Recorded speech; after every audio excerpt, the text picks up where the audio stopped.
பேரவை ஒத்திவைத்து விவாதிக்க வேண்டும் என்று சட்டப்பேரவைத் தலைவர் அவர்களுக்கு கோரிக்கை வைத்தேன். அவர் அந்த கோரிக்கையை நான் ஏற்கின்றேன். அதே சமயத்தில் இது குறித்து முதலமைச்சர் அவர்கள் ஒரு சில விளக்கத்தை அளிப்பார்கள் என்று குறிப்பிட்டார். நான் சட்டப்பேரவைத் தலைவரிடத்திலே கேட்டுக்கொண்டதெல்லாம் கரூர் சம்பவம் குறித்து முதல்வர் கருத்து சொல்வதென்றால் இது பிரதான எதிர்க்கட்சி அனைத்து இந்திய அண்ணா திராவிட முன்னேற்ற கழகம். கரூர் சம்பவம் நடைபெற்ற நிகழ்வு குறித்து பிரதான எதிர்க்கட்சி என்ற முறையில் எங்களுடைய கருத்துக்கள் தெரிவித்த பிறகு முதலமைச்சர் பதிலளிப்பதுதான் பொருத்தமாக இருக்கும் என்று நான் குறிப்பிட்டேன்.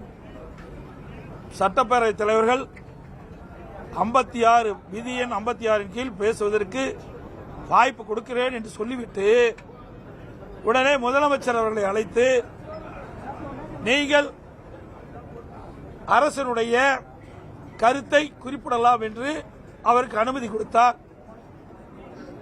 நான் இது முக்கிய பிரச்சனை என்ற காரணத்தினால் இன்றைக்கு 41 பேர் உயிரிழந்து மிக துயரமான சம்பவம் என்ற காரணத்தினால் நாங்கள் அமைதி காத்து சட்டப்பேரவைத் தலைவர் சொன்னதற்கு சம்மதித்து முதலமைச்சர் அவர்கள் என்ன கருத்தை சொல்வார் என்பதை நாங்கள் கேட்போம் என்று அங்கேயே அமர்ந்து முதலமைச்சர் சொன்ன கருத்துக்கள் எல்லாம் நாங்கள் அமைதியாக கேட்டுக்கொண்டிருந்தோம்.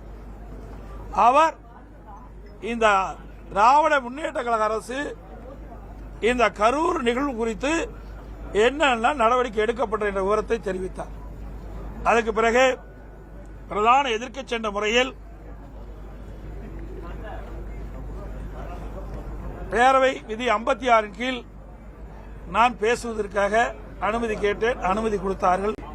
அந்த அடிப்படையில் நான் பேச ஆரம்பித்தேன். அதில்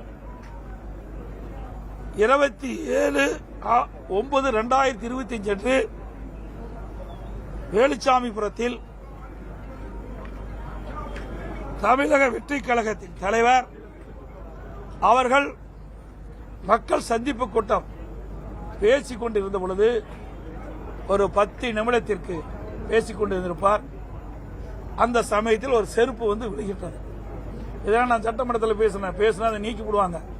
அதனால இங்க மக்களுக்கு தெரிவிப்பதற்காக ஊடகத்தின் வாயிலாக தெரிவிக்கின்றேன். நாங்கள் ஊடகத்தில் வந்த செய்தி தான் தெரிவிக்கிறேன். 10 நிமிஷம் தான் அதில் பேசிட்டு இருந்தார் அந்த கூட்டத்தில்.